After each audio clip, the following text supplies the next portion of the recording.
أعوذ بالله من الشيطان الرجيم بسم الله الرحمن الرحيم والحمد لله رب العالمين وصلى الله على سيدنا محمد وآله الطيبين الطاهرين.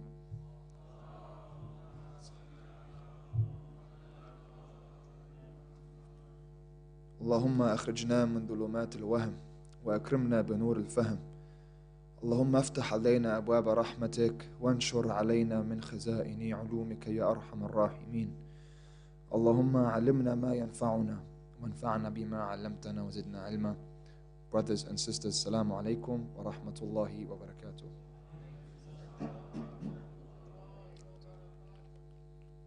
We are nearing the end of the lecture series based on the spiritual program, based on the three pillars that we have mentioned: knowledge, faith, and gnosis.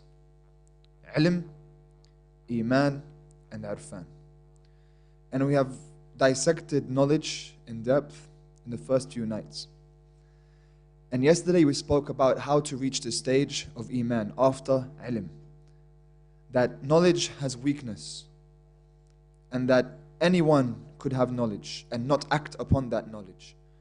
A disbeliever can have knowledge and it would not aid him. And so, if the believer on his path to Allah subhanahu wa ta'ala wants to truly reach Allah, then he would have to have amal salih, good action, to be combined with the knowledge, so that that knowledge is settled into the heart and he develops Iman. So he reaches the second stage. And on the stage of Iman, when he wants to see the truth, because Iman also has a weakness.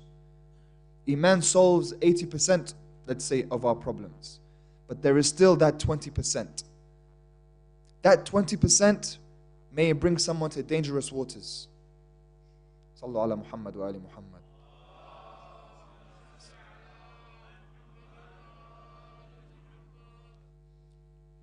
Because as we mentioned, when an act is repeated often enough, whether it be a good action or a bad action, it settles within to the human being. It settles within the human being. Today we're going to be speaking about how that happens exactly.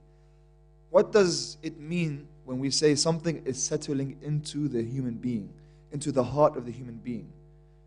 We're saying that any good action you do or any bad action you do becomes a part of you. And with repetition, this either becomes a bad habit or you develop mastery. The true mu'min, the one who possesses Iman, is someone who has mastered themselves. They have mastered their actions. They have mastered themselves to the extent that they are not slaves to any addictions or bad habits.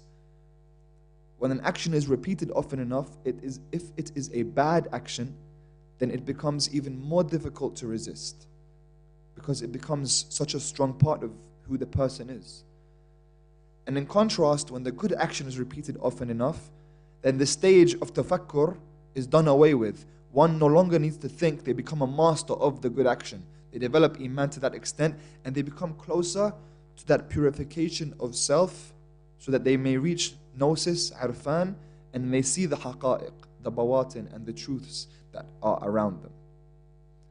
So to explain the human being, we're going to speak a little bit of philosophy today. So I need you to bear with me. As we said, this is the philosophical school. So 800 years ago, you may have heard of the name of this alim, Shaykh al-Ra'is Ibn Sina.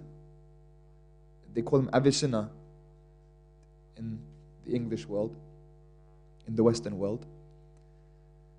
And Ibn Sina had a theory whom the scholars followed for hundreds of years afterwards. And Ibn Sina said that every human being has a jawhar, has an essence. The jawhar is the inner core of the human being. It is the essence, the that, the haqiqah of the human being. What that being really is, the essence. The essence of the being is what fundamentally makes it what it is. What fundamentally makes it what it is. It cannot be the same without the essence. The essence is it. When we say the attributes of Allah subhanahu wa ta'ala, we are trying to understand the attributes of Allah. Right? Ar-Rahman, Ar-Rahim, Sifatullah. But when we say Dhatullah, the essence of Allah, the haqiqah of Allah, no one knows what that is. No one can understand what that is. And all those attributes come from the essence. We're all just trying to decipher, trying to understand, but no one comes close to the essence of Allah subhanahu wa ta'ala. Even the Prophet sallallahu alaihi wasallam.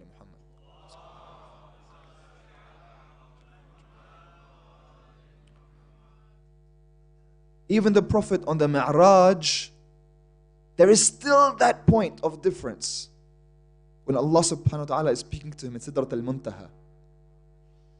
He was so close, he was 2 bows length close, or even less than that, as the Quran says. But the essence of Allah subhanahu wa ta'ala we don't comprehend. The human being also has an essence. The human being has a jawhar. And Ibn Sina's theory was that this jawhar blossoms when? It blossoms as you grow and you become responsible in front of Allah subhanahu wa ta'ala. When you're a child, when a young girl is at the age below 9 years old, before bulugh, or when the young boy under 15 years old, or what have you, approximately around that age, they are not yet responsible in front of Allah subhanahu wa ta'ala for any of their actions. There are no actions that Allah is waiting for them from. He's not waiting for anything from them. Allah subhanahu wa ta'ala has not spoken to the child.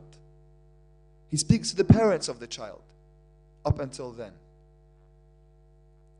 The child is not responsible for any of their own actions.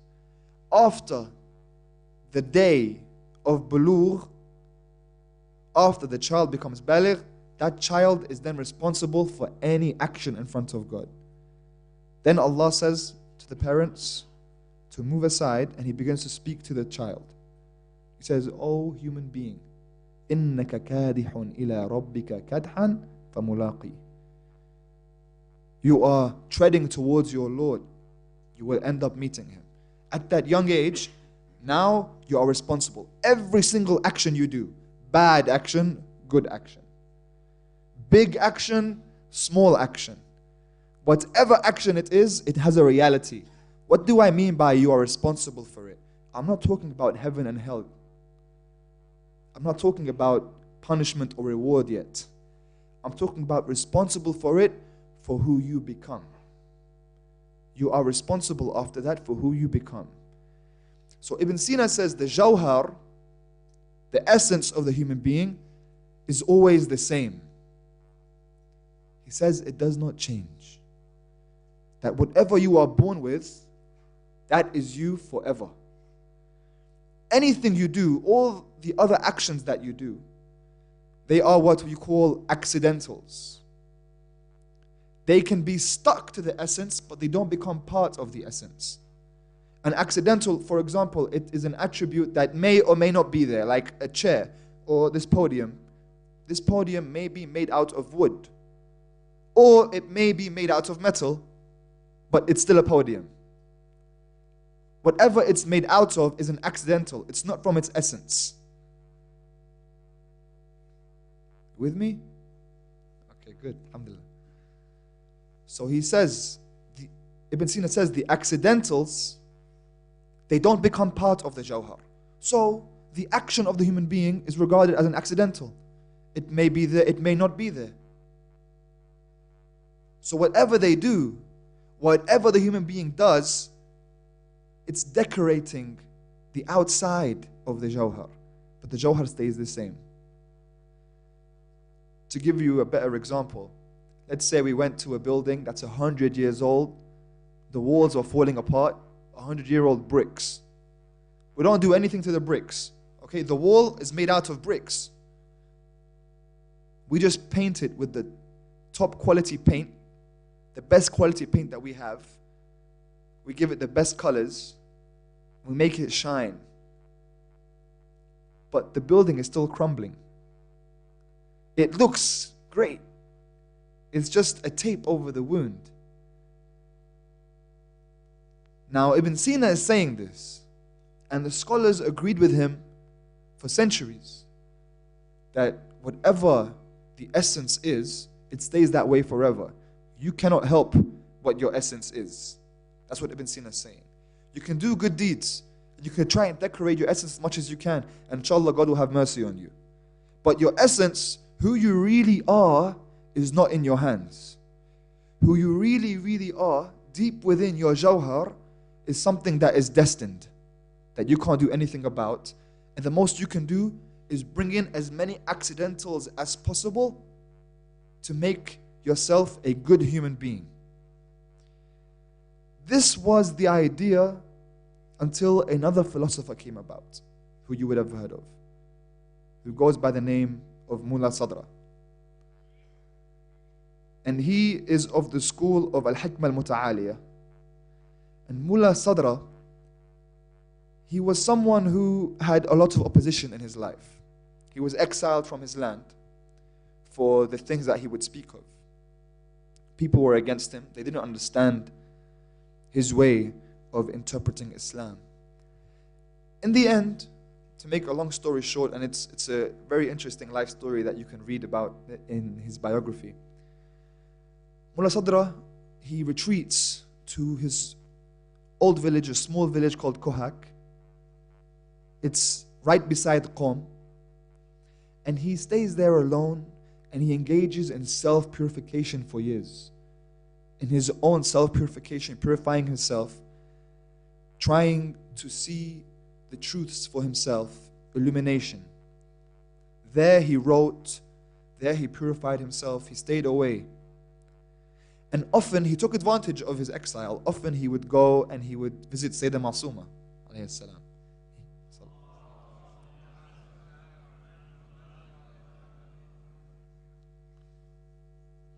He goes to visit Sayyidah Masuma, he goes to the shrine very often.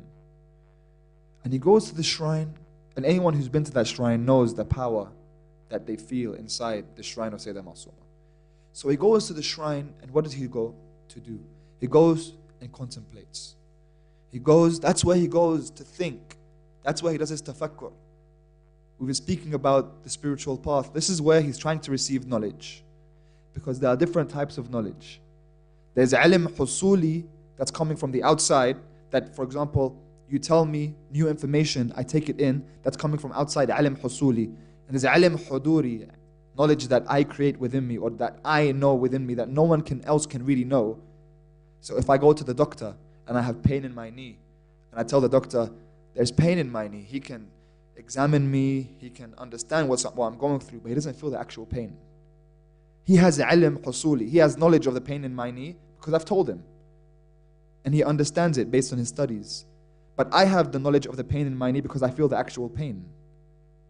That's ilm huduri, that's when someone brings knowledge within. That's the most concrete type of knowledge, because that can't be shaken. Because you may try to accept someone else's proofs as much as they seem legitimate when they tell you it. They tell you, look, it makes complete sense. But if really inside you don't believe it, then you can't believe it. And if really inside you believe something deeply, then no one can convince you otherwise. This is how the human being is. And so Mulla Sadra would go in the shrine of Sayyidah Masuma, and he contemplates ilm huduri. He wants to create that knowledge within, to experience knowledge. And he thinks, is it true what Ibn Sina said? Can it be true that the human being's jawhar is forever the same? Are we destined to be the way we are forever? Is this it? Is all I can do accidental action to make up for whatever my essence really is? And he thinks and contemplates, could it be? Could it be? And he wonders, he writes about this in his asfar, in his book, when he goes to visit Sayyidah Masuma. And he wonders, Abu Lahab is always Abu Lahab in his essence, and Rasulullah sallallahu alayhi wa alihi is always Rasulullah sallallahu alayhi wa alihi.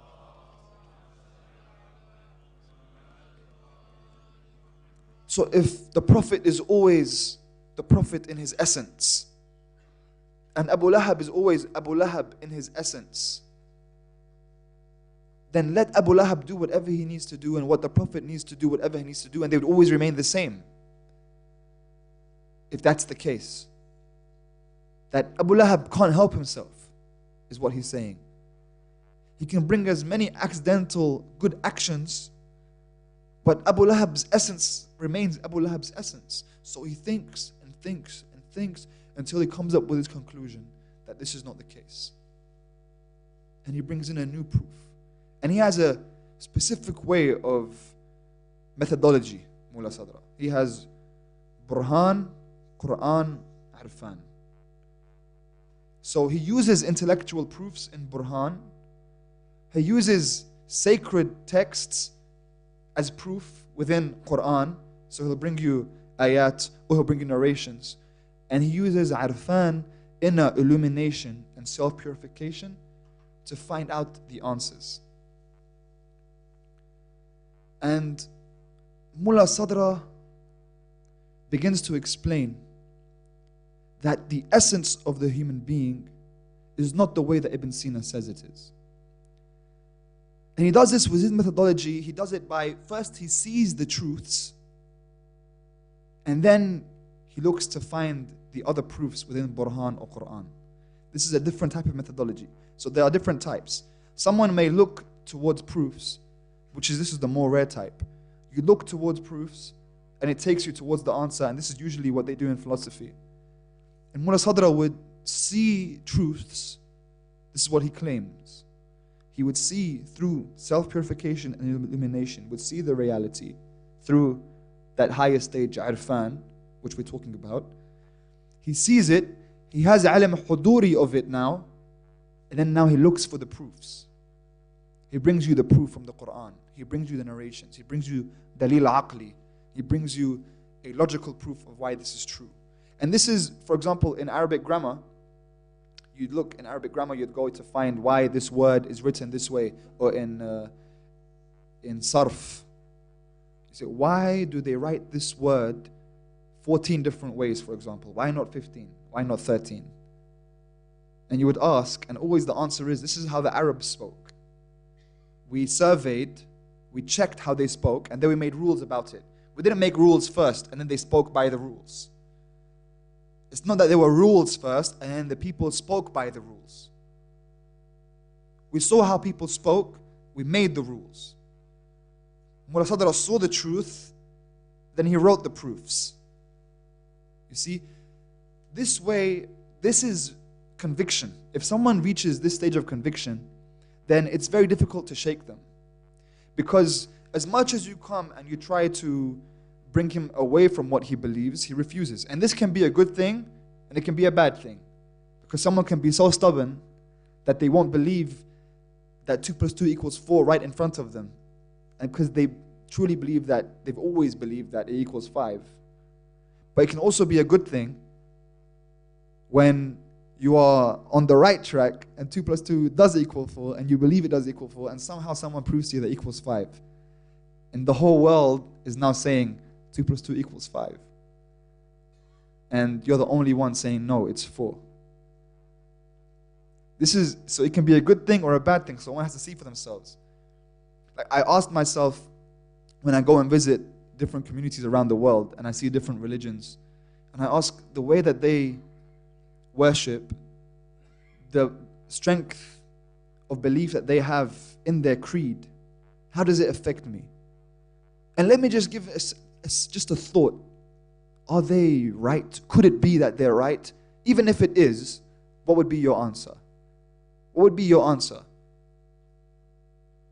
And I remember when I asked myself that, I thought, well, I look at the world and I look at history. Let me just take everything aside for a moment, everything that I believe in. Who do I like in history? What do I gravitate towards? I like this man named Ali ibn Abi Talib.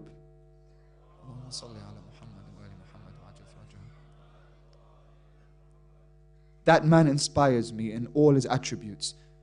I'm inspired by a man named Hussain ibn Ali.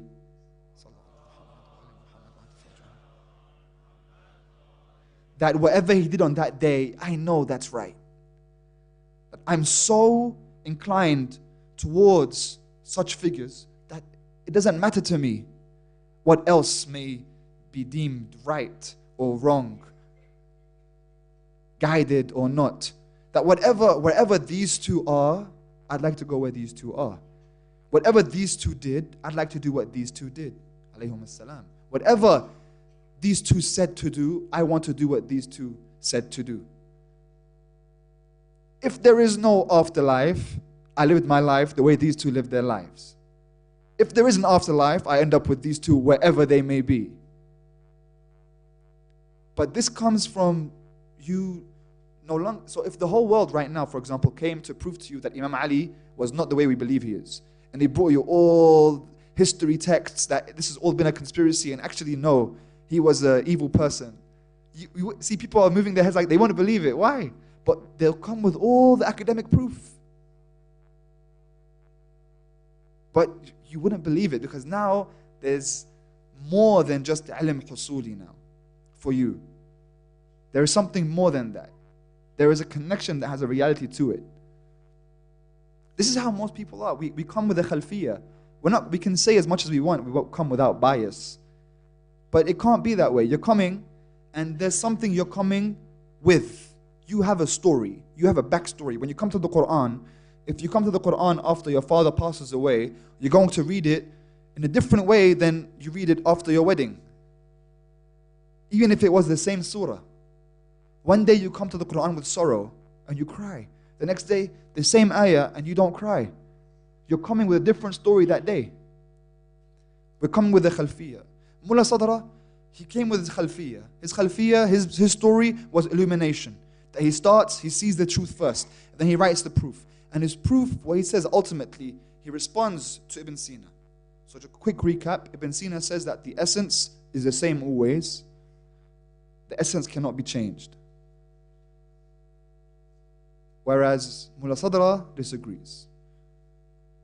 Mulla Sadra says, Inna wujud al-arad min shu'un wujud al-jawhar.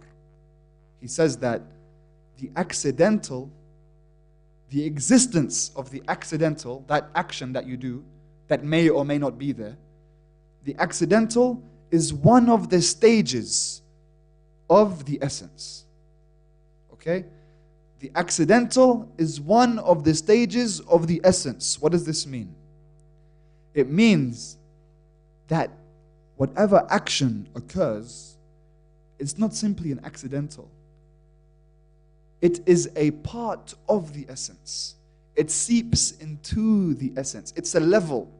There are levels to the essence, and in one of those levels, that action becomes a part of it.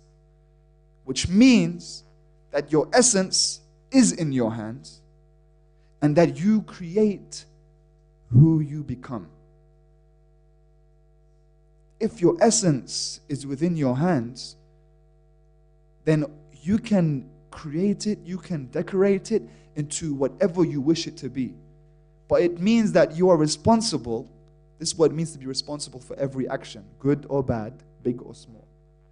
You are responsible for every single action you commit to the extent of the way you look at your parents. For example, if your mother said something and you just did this, that becomes a part of you. Every small action, as tiny as it is, has a consequence. Good or bad. Each one contributes into making you who you are. Each one. So Imam Ali alayhi salam says that every single container is filled with whatever is within it. كل وعاء يضيق بما جعل فيه إلا العلم إنه يتسع. Except knowledge. Every container becomes full with whatever you fill within it except knowledge. When you fill knowledge, the container becomes greater. يتسع. What is the container of knowledge? The human being. The human being grows, increases. The essence increases. The that grows. It's like food. When you eat food and it transfers and becomes part of your body, becomes part of your flesh, part of your muscles, part of your blood. Food within your hands. This is a type of food. This is food ma'nawi. Ta'am ma'nawi. Your actions, just like food. And your essence, like the body. Whatever you put into the essence, it becomes. The way you put in is through action. So you have your destiny within your hands. Every action. So muraqabah is needed 24/7. The human being cannot let up. Inna Allah khabirun bima yasna'un. Allah subhanahu wa ta'ala, He is informed about what they are creating. Ma yasna'un. Yasna'un what? What are you creating? Yourself. You're creating yourself. Sallu ala Muhammad wa ali Muhammad.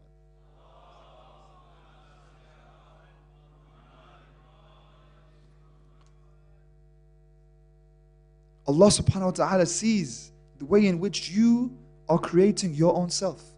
The way in which you are planning out your own journey. You are the master of what you do. And every action has its reality. In the world of barzakh, if you've heard of tajseed al-a'mal, you see the actions in bodily form in barzakh. You get there and you see beasts. What are these beasts? Or you may see beautiful beings. What are these beautiful beings? They say these are the surah Qur'aniyah. You know, I am Surah Al-Kawthar, or I am Surah Al-Mulk, I am Surah Yasin. You used to read me, and now I am with you on this path. It's a being. And likewise, actions might come to you, your addictions, your repeated bad actions, or your good actions. I am the dua, I am Salatul Layl, I've come to be with you right now. They all have a reality. They're all becoming part of you. This is all real. So imagine even the words you speak. Now when you think about swearing, when you say a swear word, you might think, oh, come on, man, it's just a swear word, who cares? Fine, you're creating your essence with that swear word. You see? You see, it's scary. It's scary. So when you play, when you waste time, you're creating yourself. When you speak nonsensical things, you become a nonsensical person. It may take a month or 2 or 3. It may take a year or 2. It begins to show. Whatever you do, whatever you listen to, whatever you look at, whatever action you commit becomes a part of you. That's why Imam Khomeini says when someone is in ihtidar, before they pass away, and they start hallucinating, or they start saying, no, no, don't do it. No, they're seeing some of the beasts, if you will. They're seeing one foot is in barzakh, one foot is in dunya still. They're seeing the realities of certain actions. Imam Ali alayhi salam said, if I told you, it's narrated that he said, if I told you the truths, you would struggle like the rope struggles within the well. How would we feel if we knew the truths? It's from a small lecture like this. I remember when I first studied these things, we were all sitting down like this. We didn't want to move anymore. Because every movement creates you. And my teacher said, are you scared? We said, yeah. And he said, I've been scared for a long time. He's been afraid for a long time. Imagine, small information like this is scary. That's why when we say you are responsible for what you are becoming. So we do not blame anyone for why I'm this way or that way. If we have certain issues that we need to rectify, let's rectify them this month. Let's rectify them on these nights. Let us take into our hands who we are becoming, because it is possible and it's within our hands. It is all within our hands for you to become who you will to become. Your destiny is within your hands. Alhamdulillahi Rabbil Alameen. Wa sallallahu ala Sayyidina Muhammad wa alihi at-tayyibin.